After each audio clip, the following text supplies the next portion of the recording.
amadi NSG Commando sing asina sizinariba kulai sing adudi Glock knives, Glock 17, corner sword, Frenchy SPAS 15, modern submachine carbine, Heckler Koch MP5.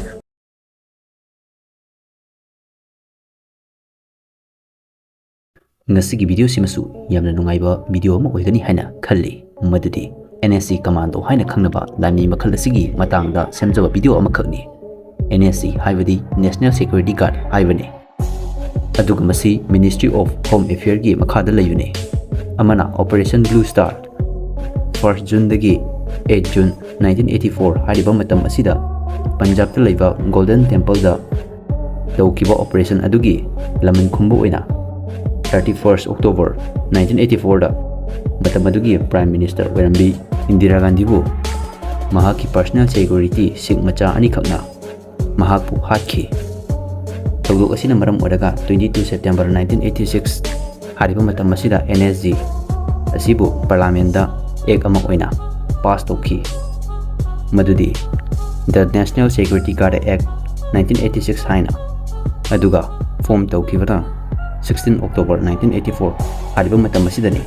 masidagi chahi nifugi mamangdani NSG Commando asi dress amuwa ngakta seli haiduna makoibu mayamna black cats hairaga sukhangni magi motto di sarvatra sarvotama suraksha hariba sini English ta haragana best security everywhere haibani hauji fawada makoigi employee masing asi hairagadi active personnel da lising tara lai hari annual budget na 1274.63 crore ni hari adusu Indian rupee da aduga US dollar da hairagana 150.8 millions ni hari aduga NSG Commando asisu para commando dona direct recruitment laite Indian Army, State Police, CAPF, paramilitary force hariba sing asina voluntarily oina join towa yabagi khudong saba adudi piri adudi makha asida training gi matang da khara khangan jarke NSG gi training asi phase ahum thokna khaidoi ahan bada pre selection criteria ani subada selection amasung initial qualification training ahum subada advanced NSG training pre selection criteria hariba sina service ki experience factor asi Indian Army gi oiragadi yamdrabada chahi ahum thabak taw oigadabani CAPF ki oinadi chahi manga dagi tadra thabak taw oigadabani ahanba phase 1 gi selection fanglaba miyoi adu tamak mathangi phase 2 gi damak ta thagani basic training tawnabagi damakta aduga ahum subasina advanced training oigani ani si funsilaga tha tara mari oigani training asi tha tara mari gi training asibu mai paklaba miyoi sing adu tamak NSG Commando oibagi selection tawgani hari aduga mana NSG gi headquarter asi New Delhi da lei hari adom khangbirora NSG gi special role ahum lei haibasi ahanbada special action group SAG harga sukhangni ani subada special ranger group SRG harga sukhangni ahum subada special composite group hariba sing asina SCG harga khangni SAG da su makhal ani thokna khaidoi SAG 51 haiba ama aduga SAG 52 haiba amaga ani thol khaidoi SAG gi oinadi Indian Army kaktadagi oina selection tawi so hari makoi asi counter hijacking amadi counter terror operation haidiba singa sigi damakta semkhibani SRG gi oina su makhal ahum lai SRG 11 SRG 12 amasung SRG 13 haina khaidoi SRG gi tawdang haragadi operation ama tawringai matamda SAG da support tawa asini aduga VIP singi security providers su tawani SCG da su makhal manga thokna khaidoi 26 SCG Mumbai 27 SCG Chennai 28 SCG Hyderabad 29 SCG Kolkata 30 SCG Gandhinagar hariba sing asini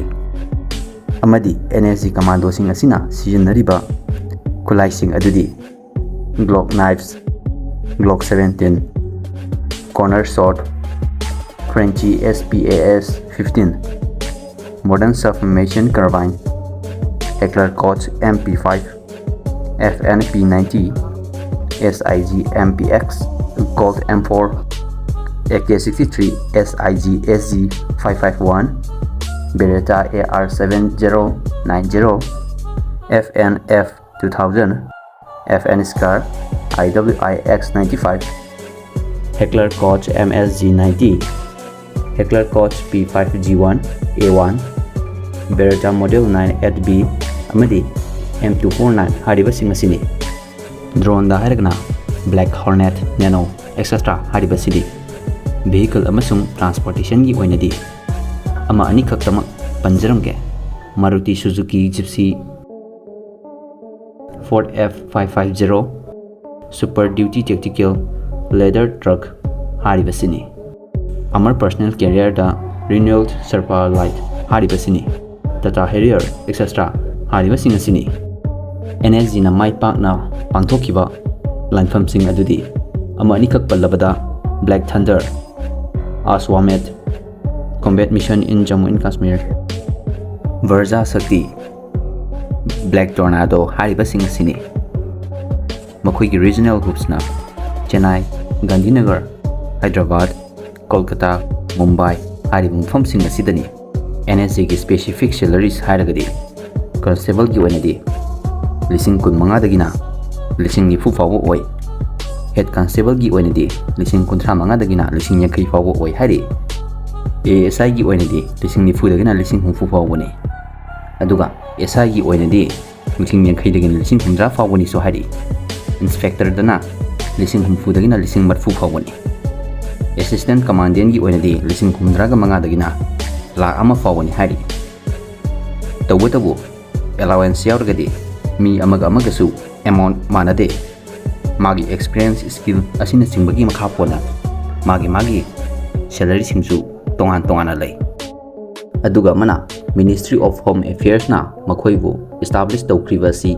combat terrorism amasung protect against internal disturbance haribasing asigi damaktani. Aduga mana video amakhakta loina haiba yadabana maram moiraga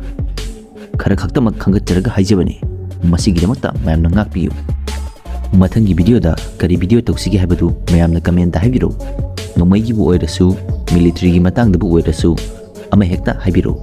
Ngasigidi matang sit loisilage video sibu nungai bi taragadi like subscribe share comment tawiramo.